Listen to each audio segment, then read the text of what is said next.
Halo pendengar Siniar Sehari-Hari, seperti biasa Siniar Sehari-Hari datang lagi dengan episode terbaru yang dimana kali ini kita akan ngebahas beberapa hal yang sebenarnya berkaitan dengan sebuah profesi. Nah, profesi ini memang banyak diincar sama banyak orang, bukan cuma orang-orang yang berlatar belakang pendidikan yang tinggi, tapi juga beberapa orang yang berlatar pendidikan yang kurang tinggi. Nah, karir yang disasar oleh banyak orang ini adalah ASN atau aparatur sipil negara. Nah, ini merupakan hal yang sangat sering kita bahas bahwa setiap tahunnya ASN itu juga banyak yang melakukan perekrutan yang baru ataupun bahkan kadang-kadang juga membuka lowongan-lowongan baru di beberapa instansi. Tapi sebenarnya enak nggak sih sebenarnya jadi ASN, dan apa sih kira-kira ada nggak enaknya jadi ASN? Nah, itu kita bakal bahas di siniar ini karena hal itu sangat lagi ramai sekarang, dan mungkin nanti bagi kalian yang berkeinginan jadi ASN ini jadi pertimbangan juga buat kalian. Semoga siniar ini bisa ngasih perspektif baru buat kalian, dan bagi kalian yang sudah jadi ASN boleh share pengalamannya di bawah di kolom komentar supaya kita jadi saling belajar bersama, saling berdialog, dan akhirnya kita saling membuka pengetahuan bersama. Terima kasih dan selamat mendengarkan.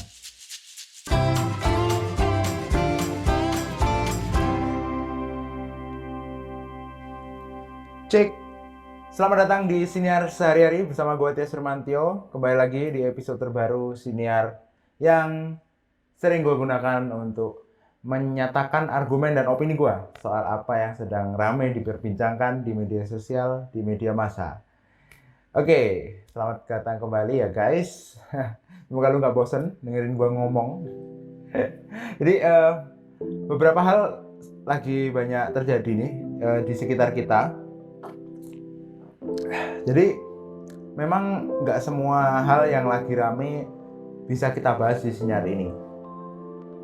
Terlebih lagi hal yang nggak ada perspektif yang bisa gue kasih atau value edit yang bisa gue tambahin gitu ya di isu tersebut. Nah, oleh sebab itu mungkin banyak hal yang kelewat di Twitter atau di Instagram yang mungkin nggak keangkat di sini.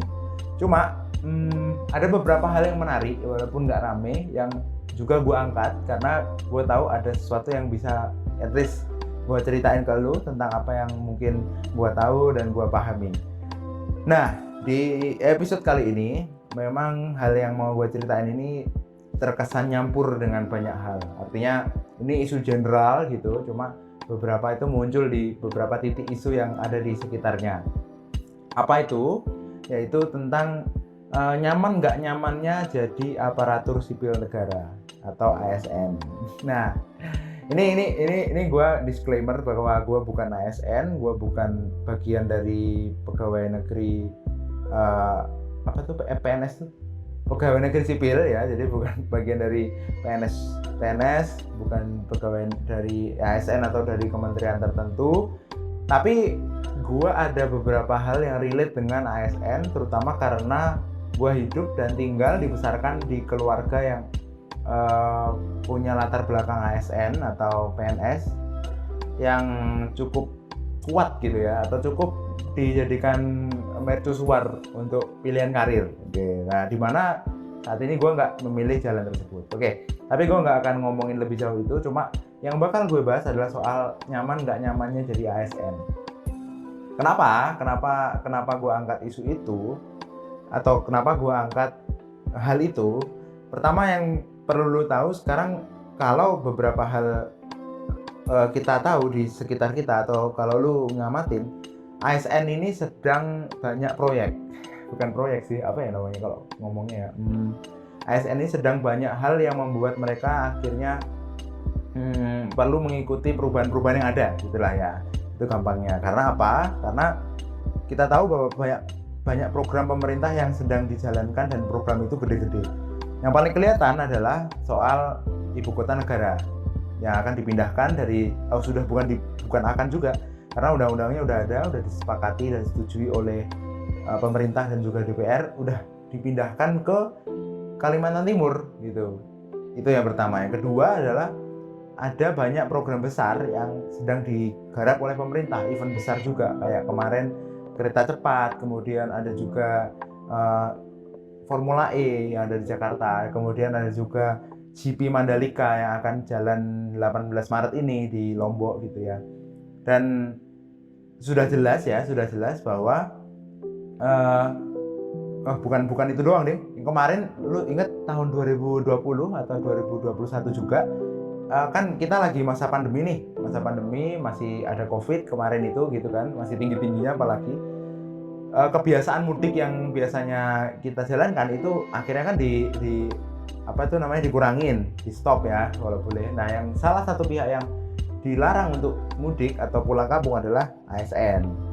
Di samping TNI Polri dan juga pegawai BUMN. Nah, itulah kenapa gue bilang di depan bahwa banyak sekali hal yang sedang berubah di lingkungan pekerjaan ASN. Kalau gue rasa sih kayak gitu, karena mungkin ini juga lu sering dengar, nanti gue akan jelasin di belakang, bahwa banyak orang yang mengharapkan atau berminat jadi ASN, bahkan kalau kita tahu ketertarikannya juga masih tinggi untuk berkarir di situ. Namun banyak juga yang mencari jaminan-jaminan yang ada di dalamnya.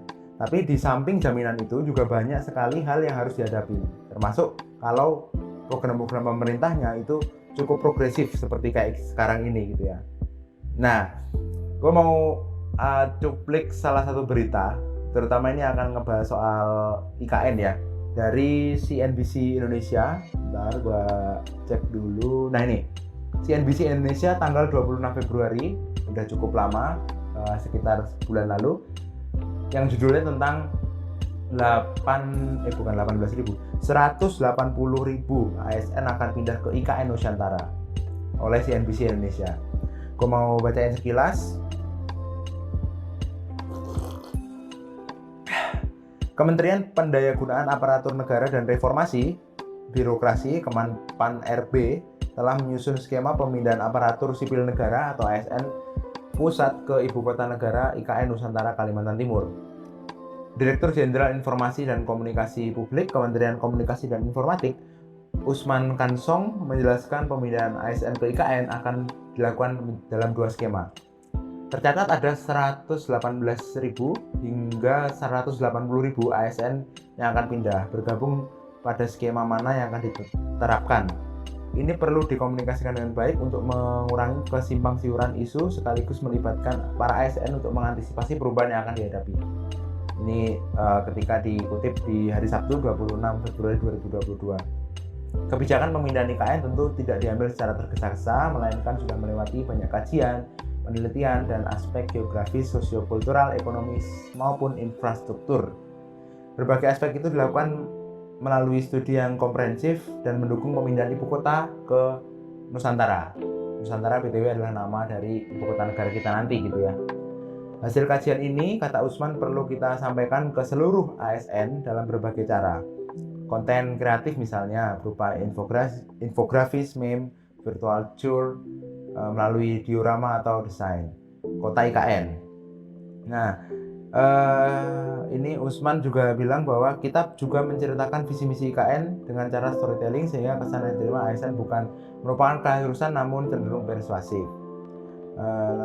Konten kreatif, konferensi pers, narasi utama perlu konsisten. Usman mengatakan atau menjelaskan pemindahan ibu kota ke Nusantara bukan sekedar memindahkan ASN dan tidak hanya membangun gedung pemerintahan, namun merupakan lompatan bagi bangsa Indonesia untuk melakukan transformasi menuju Indonesia maju.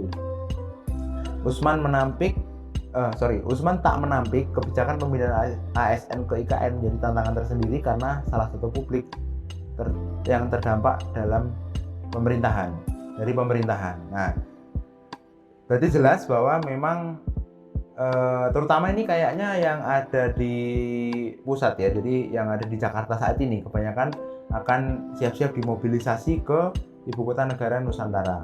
Kalau lu terusin bacanya ntar ada cuplikan video ya tentang gimana curhat PNS kementerian ya, terutama ngambil yang kementerian berarti ya, tentang kira-kira kalau mereka dipindah ke ASN tuh kayak gimana. Nah, kenapa kementerian? Karena kalau lu lihat juga ada beberapa pemindahan secara bertahap kan ASN ini, bukan langsung semuanya tapi bertahap, dan kebanyakan memang kementerian yang didahulukan atau ASN yang ada di kementerian kita. Jadi itulah yang salah satu isu yang saat ini terjadi di lingkungan kerja karir ASN atau aparatur sipil negara. Selain itu juga gue mau bacain mana ya, kemarin gue nemu nah ini ASN bertahap ke IKN mulai 2024, ini daftar lembaga yang akan pindah, itu dari kompas.com yang rilis tanggal 14 Maret, yang lebih baru ini ya. Jadi kalau lu lihat ada klaster-klaster gitu ya intinya. Klaster pertama ini pemerintahan, jadi mulai dari presiden dan pejabat negara, menteri dan lain-lain. Nah, kementerian yang pertama kali pindah di klaster 1 ini ada Kementerian Dalam Negeri, Kementerian Luar Negeri, Kementerian Sekretariat Negara, terus Kementerian Keuangan, kemudian ada BPK juga, Kementerian PUPR, Kementerian Agraria Tata Ruang, Kementerian Komunikasi, terus Kominfo ya berarti ya. Udah itu. Nah, baru klaster 2 baru kementerian lebih banyak lagi, kesehatan, perhubungan, BUMN dan lain-lain. Artinya memang benar bahwa ASN yang ada di kementerian-kementerian tersebut memang harus siap-siap pindah gitu ya ke ibu kota negara yang baru, yaitu Nusantara di Kalimantan Timur.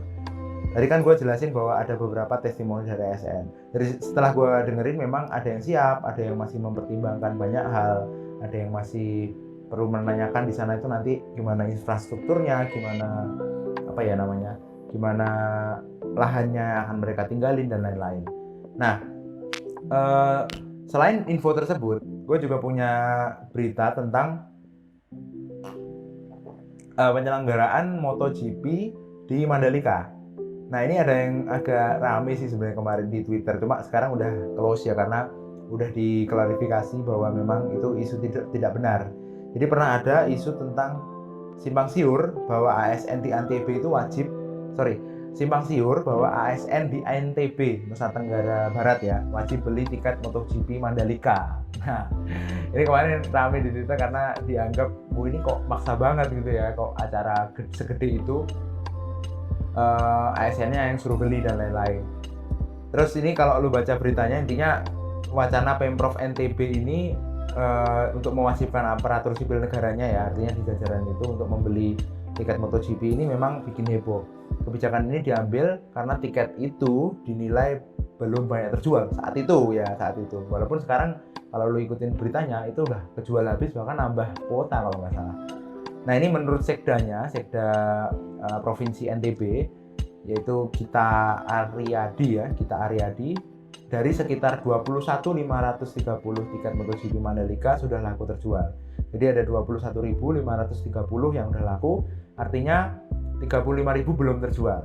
Nah, itu kemarin di awal Maret ada sejumlah itu yang belum kejual. Walaupun sekarang udah kejual, tapi waktu itu pemerintahan NTB itu punya strategi untuk melakukan mapping ya. Jadi mau mapping kira-kira ASN mana yang bisa ditugaskan untuk membeli dan menyaksikan MotoGP, yang tentunya ada kayak subsidi gitulah ya. Nah, itu yang jadi ramai itu di Twitter. Jadi ada surat edaran gitu yang beredar bahwa akan difasilitasi untuk pembelian tiket, dan kemudian mereka diminta untuk menonton sesuai hal itu gitu ya, sesuai dengan kebijakan yang ada. Nah, ini langkah Pemprov NTB ini memang jadi sorotan. Menurut pengamat kebijakan itu dianggap bahwa itu merupakan pemaksaan, dan dia mengatakan bahwa harusnya nggak kayak gitu karena pemerintah itu nggak bisa memaksa ASN, karena ASN itu kan melayani, bukan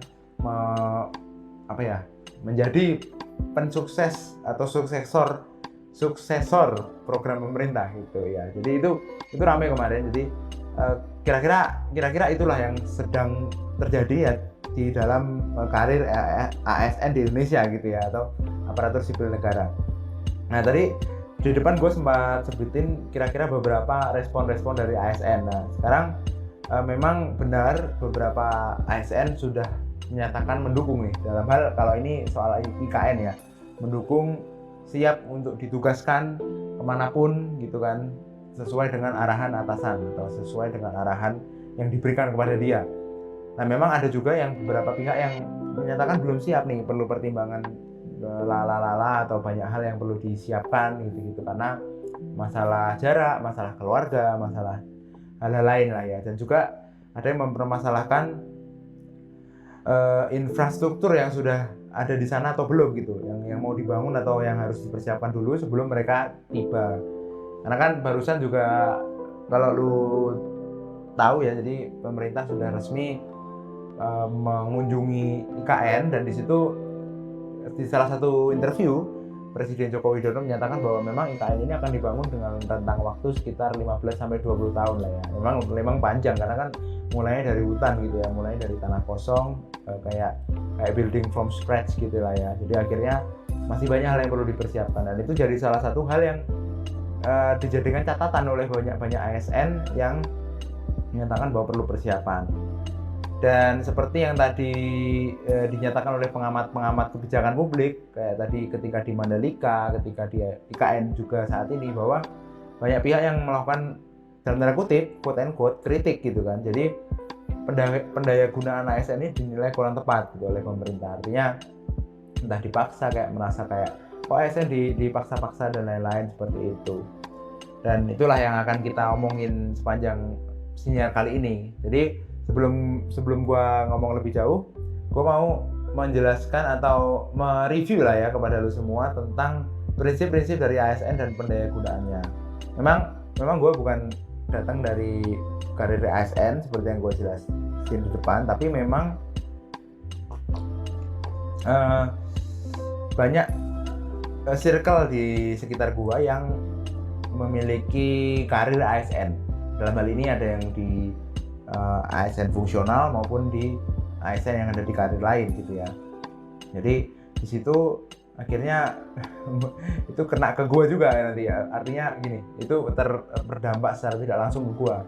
Dan itu memang nyata gitu ya. Jadi memang jelas gitu. Dan memang ASN ini kan kalau lu tahu ada jabatan-jabatan administratif dan juga ada jabatan-jabatan fungsional. Nah, kebetulan yang banyak di sekitar gua adalah kedua jabatan ini. Jadi teman-teman gue ada yang banyak dari jabatan administratif yang memang di situ dia bekerja sebagai di kementerian, sebagai pelaksana atau udah jadi pengawas dan lain-lain. Tapi juga di lingkungan keluarga gue banyak yang sudah jabatan-jabatan fungsional. Dalam hal ini ada guru gitu kan, ada dosen dan lain-lain. Yang memang itu sangat-sangat sering ya dalam tanda kutip mempengaruhi gue dan meminta gue untuk join ASN, berkarir di ASN dan lain-lain. Nah, gimana sebenarnya prinsip pengelolaan ASN ini? Jadi ada Undang-Undang Nomor 5 Tahun 2014 tentang Aparatur Sipil Negara. Ini kalau lo mau buka, ntar buka aja. Jadi di situ dijelasin ASN itu apa, kemudian di situ hak dan kewajibannya apa, jenis-jenisnya apa, dan sebagainya gitu ya. Nah di situ kalau lo baca juga bahwa ASN itu nggak cuma nggak cuma satu jenis. Jadi ada juga ASN yang sifatnya kayak kontrak gitu ya. Jadi pegawai pemerintah dengan perjanjian kerja. Bukan kalau kita mungkin sejauh ini yang kita tahu bahwa ASN itu pasti udah diangkat dan sampai tua gitu. Tapi ternyata ada yang perjanjian kerja gitu. Artinya mereka mungkin kayak kalau di perusahaan itu waktu tertentu ya. TKWTT atau PKWTT. Ya kalau ini ada pegawai pemerintah dengan perjanjian kerja atau PPPK. Sementara yang satunya adalah PNS atau pegawai negeri sipil yang ini cenderung lebih tetap karirnya panjang, masa jabatannya panjang, masa karirnya sampai mungkin waktu tertentu sampai mereka pensiun gitu. Nah, kalau secara struktur ASN ini memang ada di bawah pemerintahan langsung melalui Kementerian PAN-RB, Kementerian Pendayagunaan Aparatur Negara dan Reformasi Birokrasi. Di bawahnya nanti ada komisi-komisinya, lembaga-lembaga dan juga badan kepegawaian. Gue mau langsung ngelihatin dulu atau membacain kepada kalian semua tentang haknya.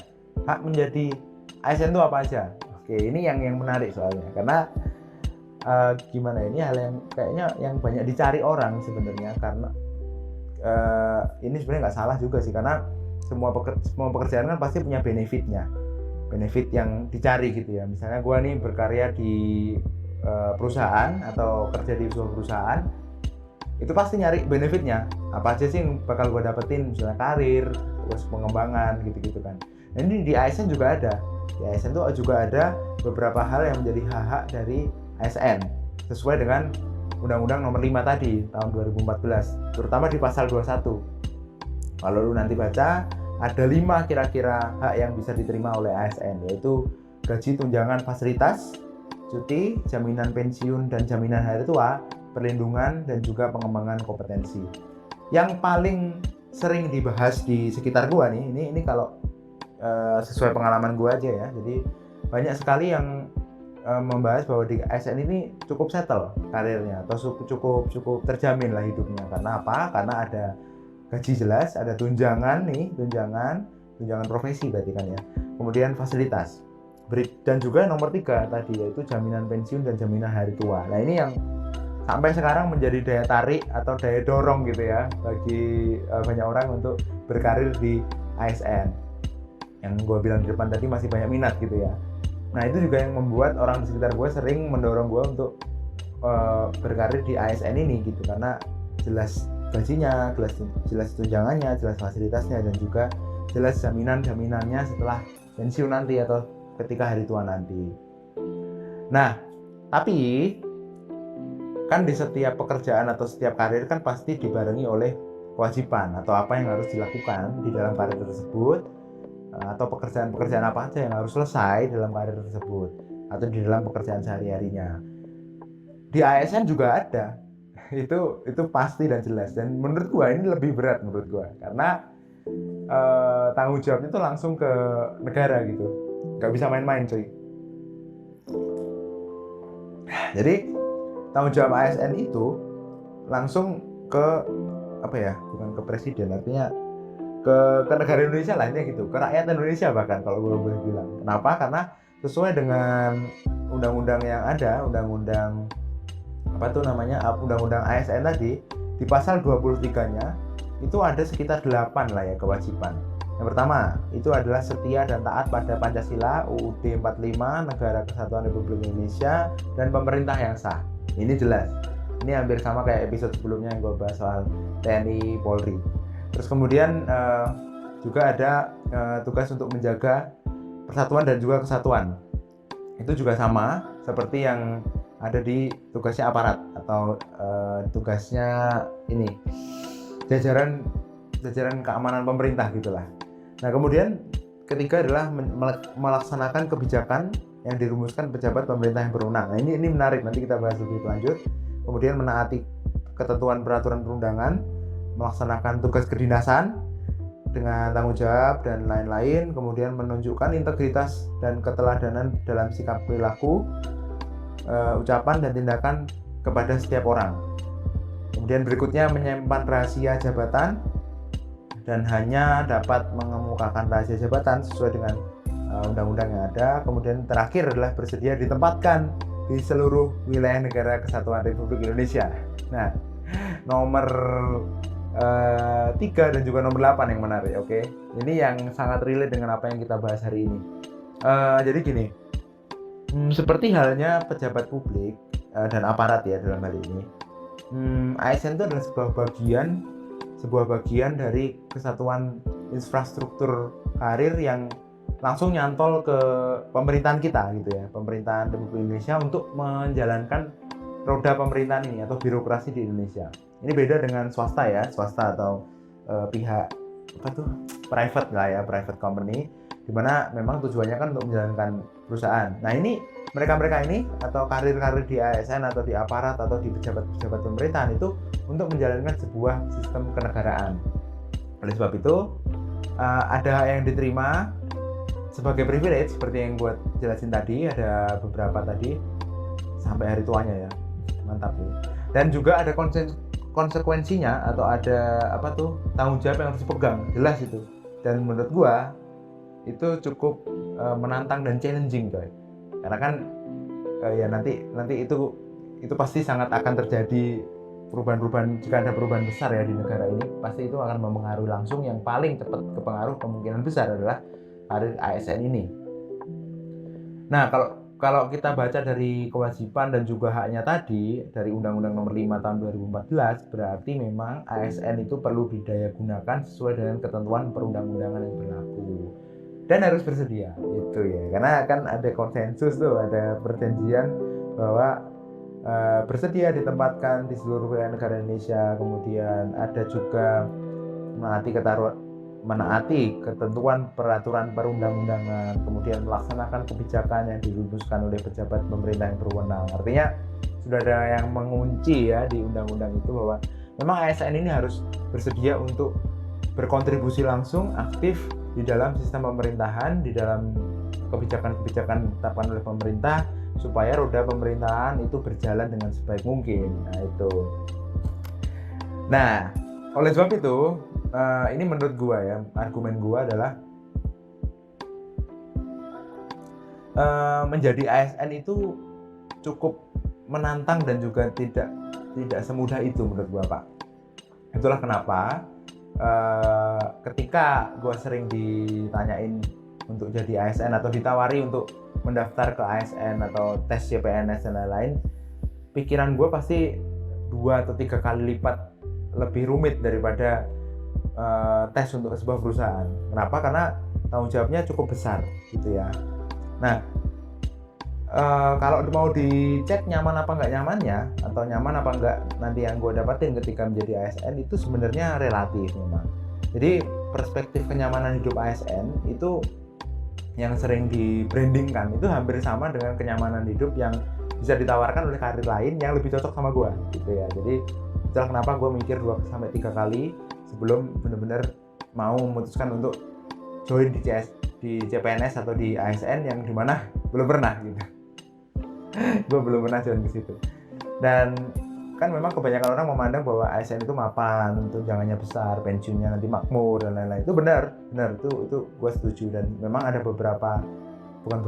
banyak ASN yang mendapatkan hal itu. Cuman di kondisi yang sekarang yang serba berubah, yang pertama, kemudian pemerintah kita lagi sering-seringnya melakukan perubahan besar, proyek-proyeknya gede-gede, dan juga mendorong supaya ekonomi cepat pulih. Perubahan-perubahan itu pasti berdampaknya langsung adalah ke ASN atau ke aparatur yang ada di sekitar pemerintahan gitu ya. Jadi langsungnya berdampak pasti ke mereka duluan gitu. Walaupun nanti yang lain pasti kena juga. Pekerja-pekerja selain ASN atau orang-orang sekitar selain ASN itu pasti kena juga. Cuma yang paling pertama kena adalah ASN. Dan seperti yang kewajiban yang ada, mereka harus bersedia gitu, harus bersedia dan mau. Oleh sebab itu, kenyamanan hidup ini perlu terus disandingkan dengan kewajiban besar yang harus diterima dan juga harus dijalankan gitu.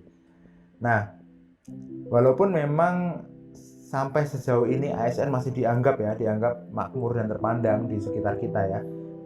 Lu sering dengar nggak bahwa leveling mantu gitu ya, leveling mantu yang baik itu yang pertama ASN gitu ya, yang kedua BUMN, yang ketiga apa. Nah itu masih ada dan masih berlaku prinsipnya.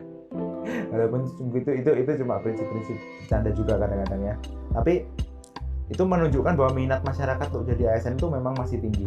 Dan gue sangat mengapresiasi itu, karena artinya banyak orang yang mau ikut ke pelayanan publik ya, berarti kan. Semoga itu tujuannya. Nah, jadi selain itu juga ASN memang di sisi lain, ASN menjadi standar sosial di pekerjaan, atau orang-orang itu menganggap bahwa jabatan ASN atau karir ASN itu lebih tinggi daripada orang-orang lain. Nah, itu yang jadi sisi lain ya. Jadi memang secara umum ASN ini dipandang lebih settle gitu hidupnya. Tapi kembali lagi di depan tadi, di balik hak dan juga stabilitas yang akan didapatkan, ASN ini juga pasti punya kewajiban yang harus dijalankan. Dan beberapa hal yang harus dijalankan adalah hal yang tadi gue jelasin, bahwa banyak hal yang berubah saat ini. Jadi program pemerintah kita itu progresif gitu ya, mengikuti tantangan gerak yang ada, dan itu sangat-sangat nyata nih, kelihatan banget. Gue aja yang kerja di sektor real ya, kerja di di perusahaan lah gitu ya, itu langsung kena bro, artinya langsung cepet kena program dari pemerintah. Artinya langsung ketika pemerintah punya program A, rasanya itu cepet banget ke kita gitu, ke gua gitu. Dan itu kan artinya ASN akan lebih cepet lagi.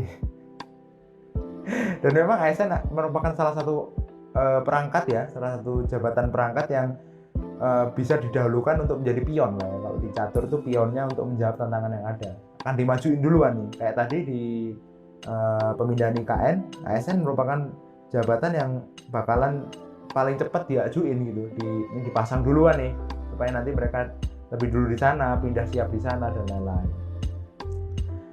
Nah kemudian hal itu mengandung risiko lain, yaitu akan menurunkan standar kenyamanan yang selama ini sudah terbangun di karir ASN, karena challenge-nya tinggi, perubahannya banyak, pasti akan banyak perubahan yang terjadi dan akan menurunkan stability atau kenyamanan yang selama ini sudah kebangun gitu, atau mindset nyaman. ASN itu nyaman, tapi ternyata sekarang udah banyak sekali perubahan, dan itu akan membuat orang berpikir lagi bahwa emang iya kalau jadi ASN pasti akan selalu nyaman sepanjang hidup gitu ya sampai pensiun. Ternyata sekarang ini cenderung terbukti ternyata akan banyak challenge justru yang akan dihadapi gitu. Dan itu memang merupakan hal yang nyata dan fakta yang harus diterima oleh rekan-rekan kita, terutama yang ada di pusat ya, rekan-rekan ASN yang ada di pusat. Dalam hal ini pusat itu Jakarta, yang harus dipindah ke sana duluan atau rencananya akan dipindah ke IKN duluan gitu ya. Dan itu memang sangat-sangat challenging. Kemarin kalau lu lihat di ketika ada ritual itu loh, ritual siram air dan tanah ya di IKN di titik 0 itu, siapa yang bilangnya kalau nggak salah Gubernur Jawa Barat Ridwan Kamil kalau nggak salah. Jadi beliau salah satunya mengomentari gimana kalau ASN ini dipindahkan ke IKN duluan gitu ya. Nah beliau bilang ya memang harus seperti itu, tapi tidak boleh cuma ASN, karena kalau cuma ASN pasti akan sepi banget ini pasti si ibu kota ini. Bener tuh, gue setuju banget. Nanti pasti akan ada dibarengi dengan pembinaan lain. Nah, secara kesimpulan kita bisa ambil kesimpulan bahwa pilihan karir sebagai ASN atau sebagai aparatur sipil negara nggak ada bedanya dengan pilihan karir lainnya. Karena apa?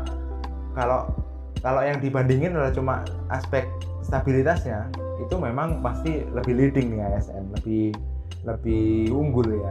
Tapi kan tingkat resikonya mungkin dia lebih tinggi lagi gitu ya. Mungkin tinggi, dimana pilihan karir lain punya penawaran yang berbeda gitu. Secara benefit mungkin tidak setinggi ASN, tapi punya tingkat resiko lebih rendah. Resiko ini artinya adalah ketika negara melakukan perubahan, yang kena juga ASN duluan gitu kan. Nah, jadi kalau gue boleh bilang, kenyamanan, kemudian stigma atau mindset yang nyaman-nyaman di ASN ini atau di pilihan karir lain itu cenderung kurang lebih sama lah ya, dan memang tergantung kita sebagai pemilihnya, sebagai pemilih karir yang kita tuju gitu ya. Jadi kalau memang lu punya tujuan besar untuk melayani negara dan memang siap untuk itu, ASN memang mungkin jalan lu gitu. Dan itu memang bagus buat lu, karena lu bukan berangkat dari fasilitasnya doang atau benefit yang akan lu dapetin, tapi lu berangkat dari semangat untuk melayani, semangat untuk memberikan layanan servis terbaik kepada sistem yang ada berjalan di negara ini. Sementara orang lain yang memilih untuk karir lain itu juga bukan hal yang buruk, artinya mereka sudah punya alasan juga, semoga punya alasan juga untuk memilih karir lain gitu. Dan itu hal yang kayaknya gue boleh bilang apple to apple gitu, nggak bisa dibandingin baik buruknya.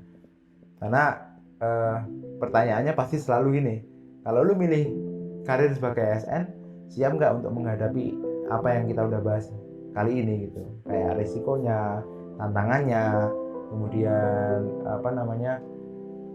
isu-isu jauhnya gitu. Siap nggak lu? Kalau lu siap, sikat gitu. Nah, gue berharap secara pribadi ya bahwa ASN ini bisa tetap loyal nih terhadap seluruh program pemerintahan kita. Memang itu yang diharapkan kan sesuai dengan undang-undang, dan memang nggak bisa nyari enaknya aja gitu. Tanggung jawab dan kewajiban harus tuntas, karena ASN ini kalau boleh gue bilang adalah senjata negara untuk mempercepat seluruh perubahan yang ada. Karena kan dari kementeriannya sudah jelas ya, Kemenpan RB ya, reformasi birokrasi, itu berat bro, mereformasi birokrasi yang kita tahu sangat-sangat sudah mengakar gitu. Jadi gue harap teman-teman gue yang ada di ASN juga sukses terus, semangat terus dimanapun ditempatkan dan ditugaskan, dan kita yang di luar circle ASN itu juga tetap semangat dengan apa yang kita lakukan, karena semua orang punya perannya gitu lah intinya.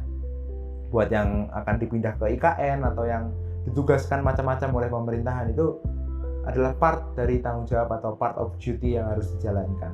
Semoga lancar terus dan juga semoga tidak ada isu-isu miring lagi lah, walaupun itu susah sih. Tetap semangat lah intinya gitu. Oke, terima kasih sudah dengerin gue bercuap-cuap dan berargumen soal aparatur sipil negara kali ini. Semoga siniar kali ini membuka cakrawala baru buat lo. Semoga ini bermanfaat juga buat lo. Sampai jumpa di siniar berikutnya dan semoga hari-hari lo tetap lancar. Bye-bye.